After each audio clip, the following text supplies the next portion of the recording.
Imagine waking up on the first morning after a role is ended. The children have moved out.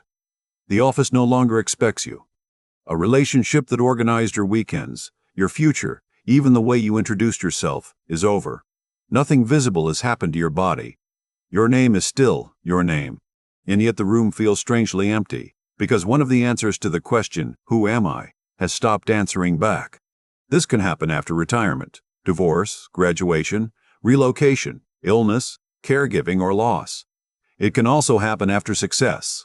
You reach the position you worked toward for years, then discover that becoming the person on the business card did not settle the person holding it. So what are you when a role changes? This episode does not offer a trick for uncovering a hidden, perfect self. It asks a more careful question. Do your roles describe the whole of you, or do they describe the changing forms through which a life is expressed? Roles are not fake. Being a parent, partner, friend, worker, artist, neighbor, or caregiver creates real obligations. Each role trains attention. It changes what you notice, what others expect from you, and what you learn to expect from yourself. A role repeated for years can become so familiar that it no longer feels like something you do. It feels like what you are. William James noticed this social dimension of identity more than a century ago. He described the self as having material, social, and spiritual aspects, and observed that a person can have different social selves in different relationships.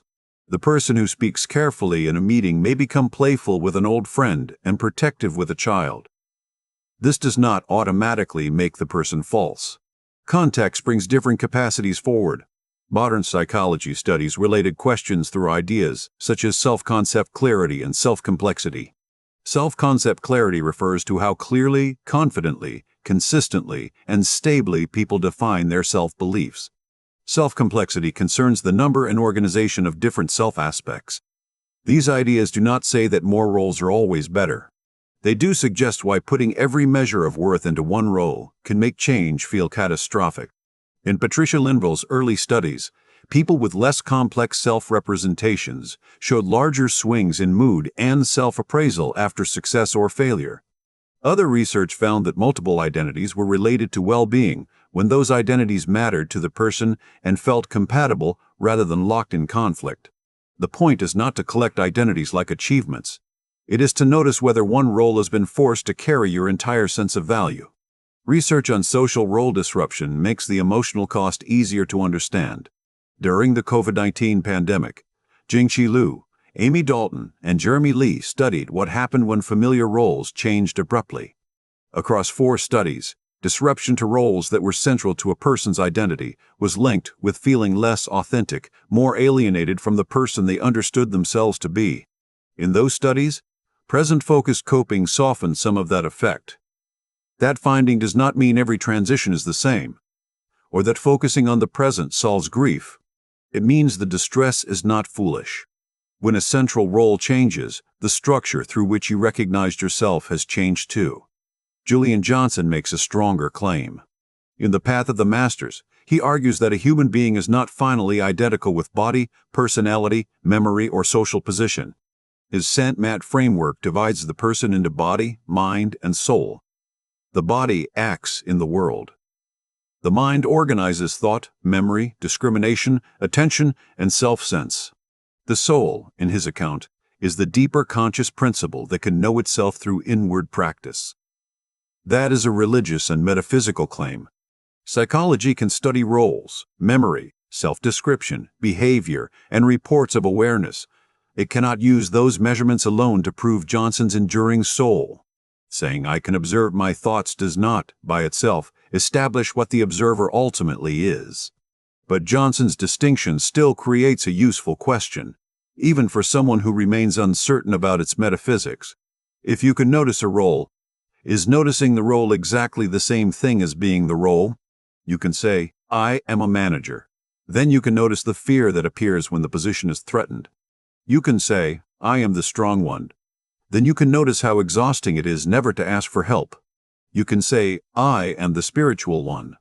Then you can notice the performance required to appear calm when you are angry, hurt, or confused. The role is real. The noticing is also real. The question is how they are related. There are 2 mistakes to avoid here. The first is reduction, believing that your usefulness in one domain determines your value everywhere. If the job ends, you become nothing. If the relationship ends, you become unlovable. If the body changes, you become unrecognizable.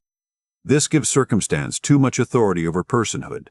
The second mistake is spiritual escape, declaring that roles are illusions, then using that language to neglect promises, grief, bills, care, boundaries, or repair. I am not my role can become a noble-sounding way to avoid what the role requires. Johnson's own emphasis on ethics makes that escape difficult to defend. In his framework, spiritual development does not excuse ordinary responsibility. A deeper identity should make conduct more honest, not less accountable. If an idea of transcendence makes you indifferent to the people affected by your choices, the idea may be protecting your self-image rather than freeing your attention. So how can you examine identity without denying your life? Try 3 columns. In the first, write your roles: parent, sibling, employee, owner, partner, student, caregiver, friend. Include the roles other people recognize and the roles you rarely name. In the second, write the values you hope to express through each one: patience, courage, precision, tenderness, honesty, curiosity, steadiness.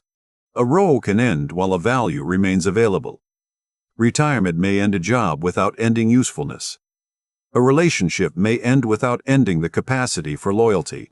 Children may grow without ending the capacity to nurture. In the third, write capacities that can move between roles: listening, learning, making, repairing, discerning, resting, reting again. These are not a secret essence. They are observable possibilities that are wider than any single title. Then ask 4 questions. Which role is carrying too much of my worth? Which role am I using to avoid another part of my life? What value can survive even if this role changes? What is present before I choose the next description? Do not force an impressive answer to the final question. You may notice a sensation, a feeling, a stream of thought, or simply the fact that experience is occurring. Stay close to what you can honestly report. Johnson would interpret the inward turn through his teaching about soul and attention. Another philosophy might interpret it differently. The purpose of the pause is not to manufacture certainty. It is to create a little space between awareness and the label currently demanding total loyalty. That space can matter during transition. It lets grief be grief without turning grief into a verdict on your existence. It lets you honor a role without making the role immortal. It lets you change without pretending that the past was false. You are shaped by history, culture, relationships, the body, and choices. There is no need to erase those realities to ask whether they exhaust you. A life can be socially formed and still contain depths that no biography captures perfectly. Perhaps the most responsible conclusion is not, "I have discovered my true self." Perhaps it is smaller and more durable. No single role has earned the right to speak for all that I am. When a role becomes quiet, something remains capable of meeting the next moment. Psychology can help describe how self-concepts reorganize. Spiritual traditions can offer interpretations of what that capacity ultimately means. Discernment asks us not to confuse the description with the proof. For now, choose one role that feels heavy. Write the value beneath it. Then find one small way to express that value somewhere the role does not control. You do not have to abandon your roles. You only have to stop asking one of them to contain your entire life.